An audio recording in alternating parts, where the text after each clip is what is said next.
Chant 1.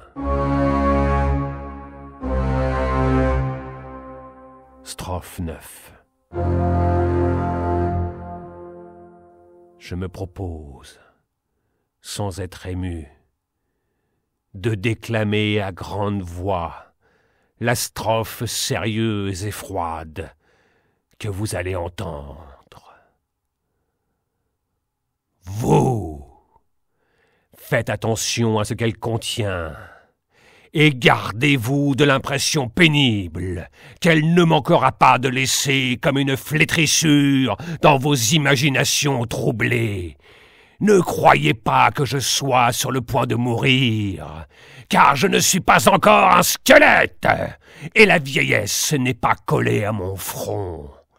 Écartons en conséquence toute idée de comparaison avec le cygne au moment où son existence s'envole, et ne voyez devant vous qu'un monstre dont je suis heureux que vous ne puissiez pas apercevoir la figure, mais moins horrible est-elle que son âme. Cependant, je ne suis pas un criminel. Assez sur ce sujet. Il n'y a pas longtemps que j'ai revu la mer et foulé le pont des vaisseaux, et mes souvenirs sont vivaces, comme si je l'avais quitté la veille.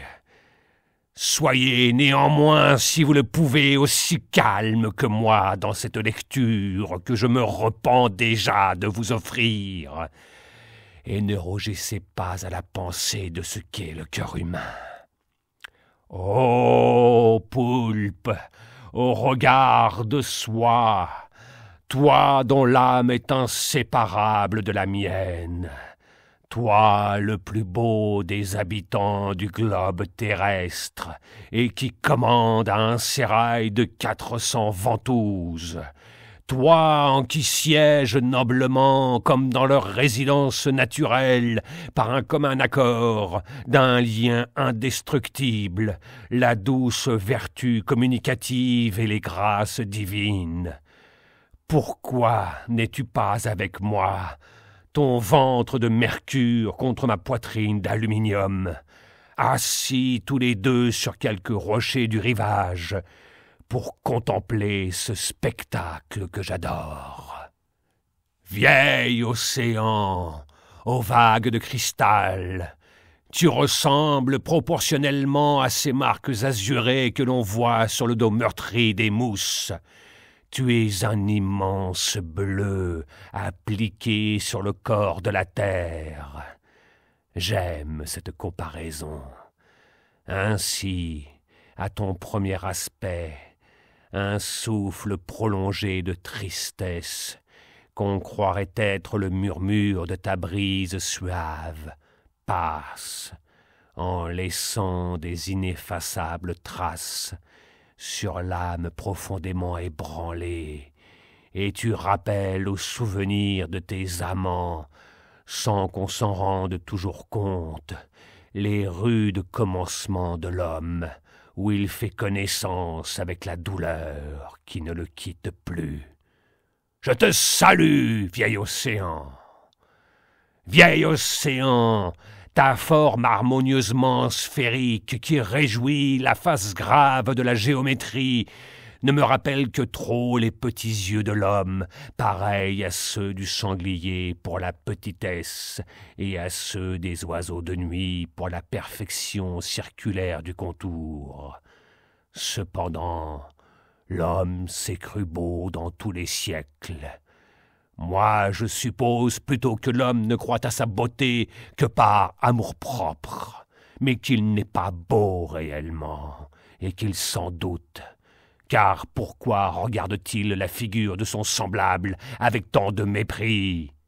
Je te salue, vieil océan.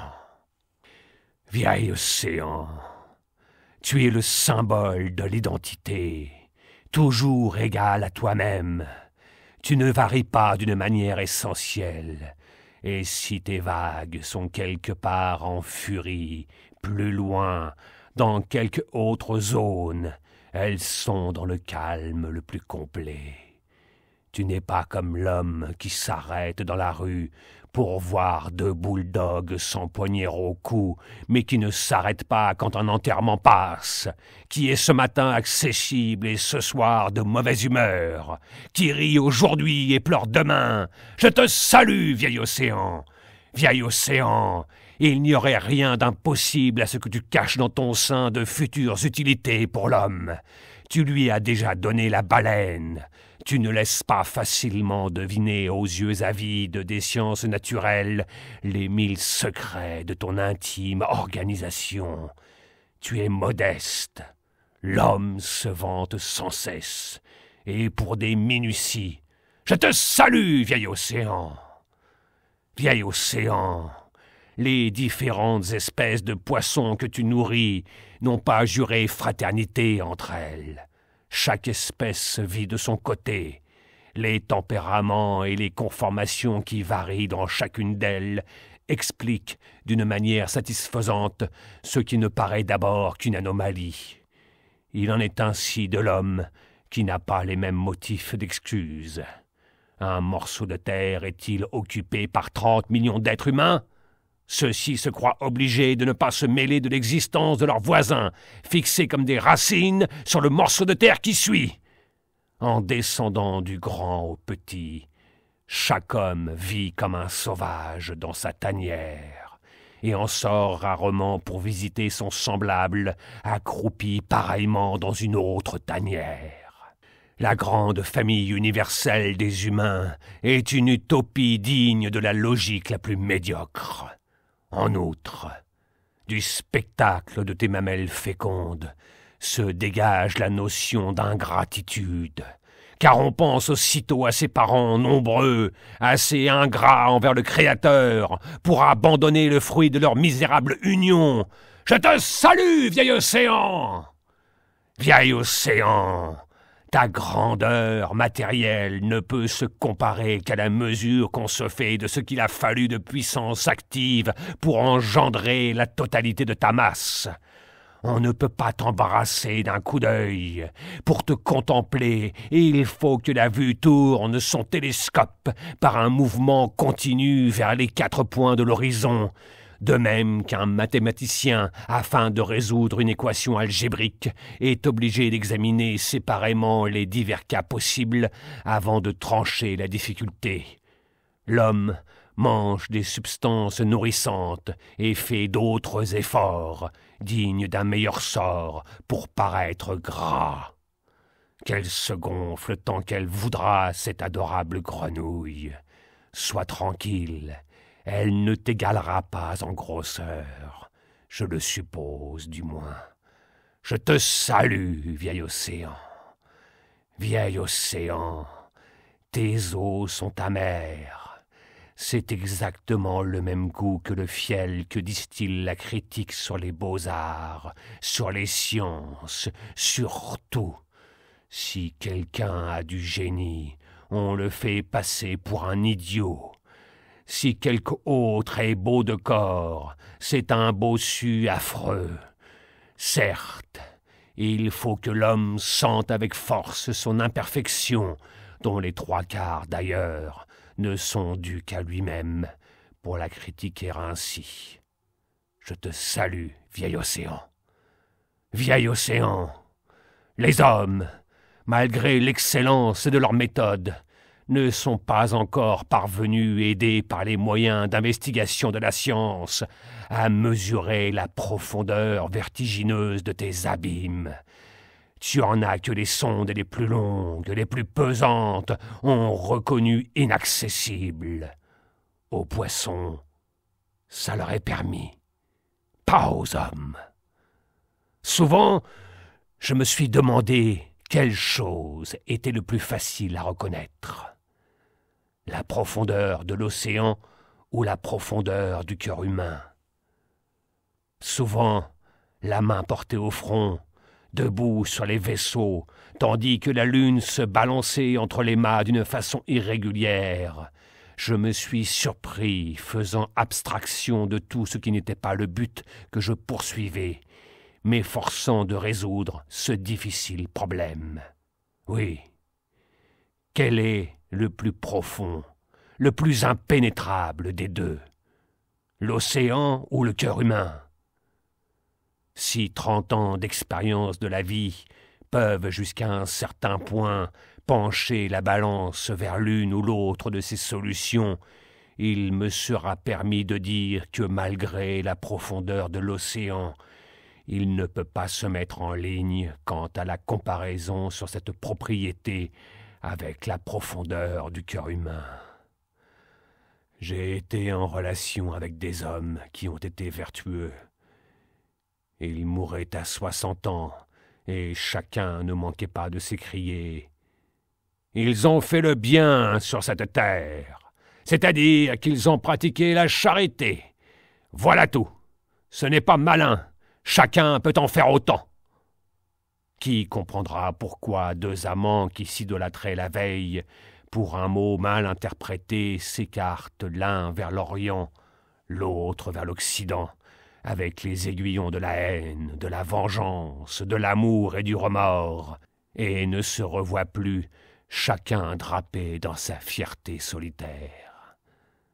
C'est un miracle qui se renouvelle chaque jour, et qui n'en est pas moins miraculeux.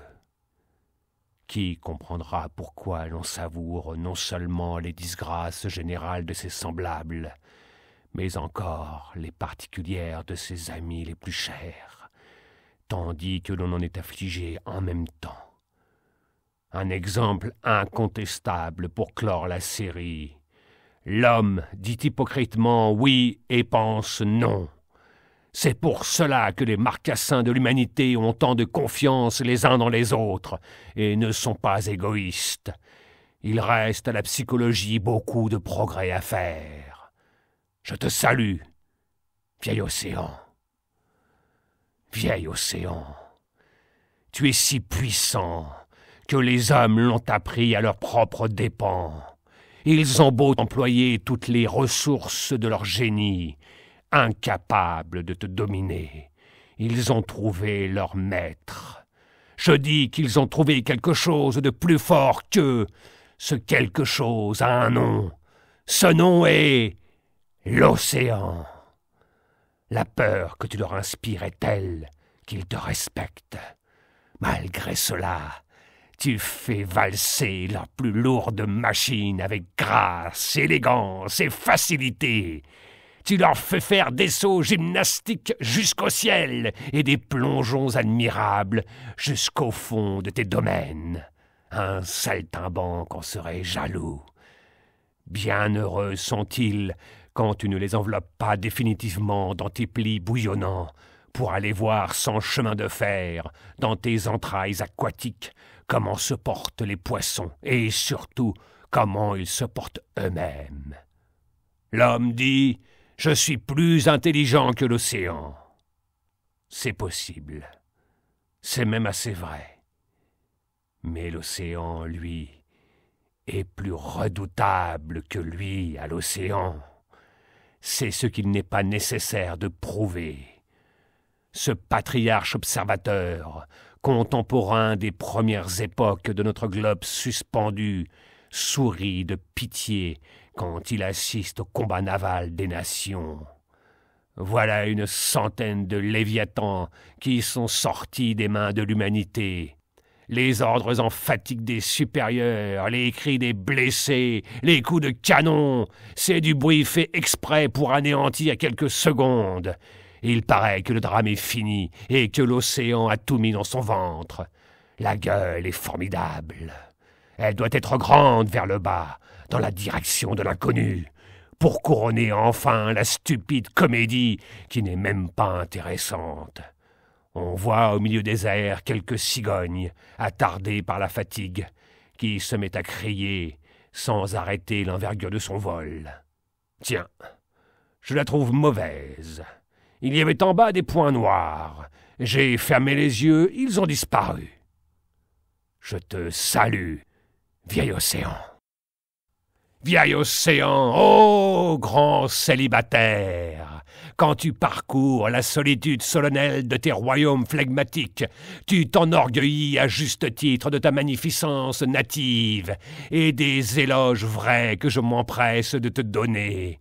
Balancé voluptueusement par les molles effluves de ta lenteur majestueuse, qui est le plus grandiose parmi les attributs dont le souverain pouvoir t'a gratifié, tu déroules, au milieu d'un sombre mystère, sur toute ta surface sublime, tes vagues incomparables, avec le sentiment calme de ta puissance éternelle. Elles se suivent parallèlement, séparées par de courts intervalles. À peine l'une diminue, qu'une autre va à sa rencontre, en grandissant, accompagnée du bruit mélancolique de l'écume qui se fond pour nous avertir que tout est écume. Ainsi, les êtres humains, ces vagues vivantes, meurent l'un après l'autre d'une manière monotone, mais sans laisser de bruit écumeux. L'oiseau de passage se repose sur elles avec confiance et se laisse abandonner à leurs mouvements pleins d'une grâce fière, jusqu'à ce que les os de ses ailes aient recouvré leur vigueur accoutumée pour continuer le pèlerinage aérien. Je voudrais que la majesté humaine ne fût que l'incarnation du reflet de la tienne. Je demande beaucoup, et ce souhait sincère et glorieux pour toi. Ta grandeur morale, image de l'infini, est immense, comme la réflexion du philosophe, comme l'amour de la femme, comme la beauté divine de l'oiseau, comme les méditations du poète.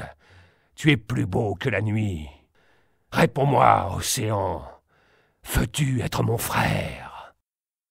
Remue-toi avec impétuosité. Plus encore. Si tu veux que je te compare à la vengeance de Dieu, allonge tes griffes livides en te frayant un chemin sur ton propre sein. C'est bien. Déroule tes vagues épouvantables, océan hideux, compris par moi seul, et devant lequel je tombe, prosterné à tes genoux. La majesté de l'homme est empruntée. Il ne m'imposera point. Toi, oui.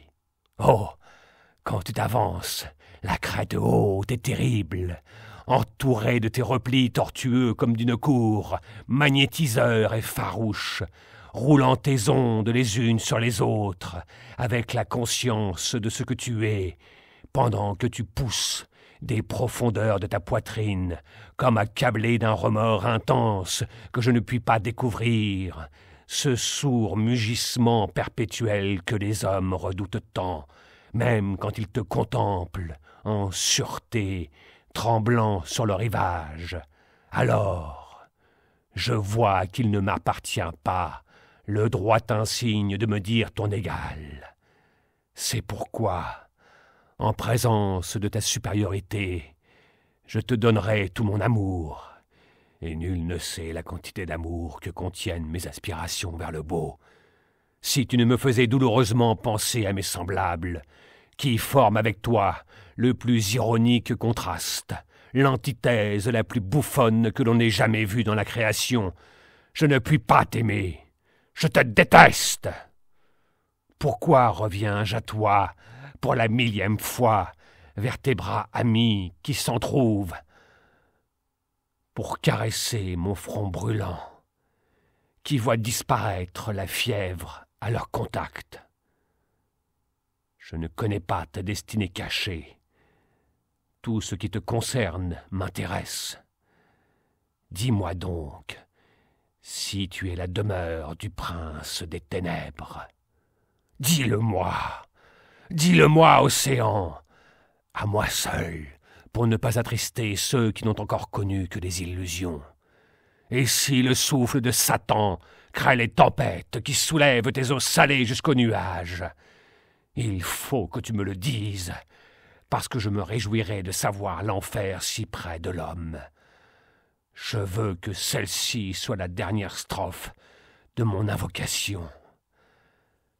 Par conséquent, une seule fois encore, je veux te saluer et te faire mes adieux, vieil océan, aux vagues de cristal. Mes yeux se mouillent de larmes abondantes, et je n'ai pas la force de poursuivre, car je sens que le moment venu de revenir parmi les hommes à l'aspect brutal, mais courage. Faisons un grand effort, et accomplissons avec le sentiment du devoir notre destinée sur cette terre. Je te salue, vieil océan.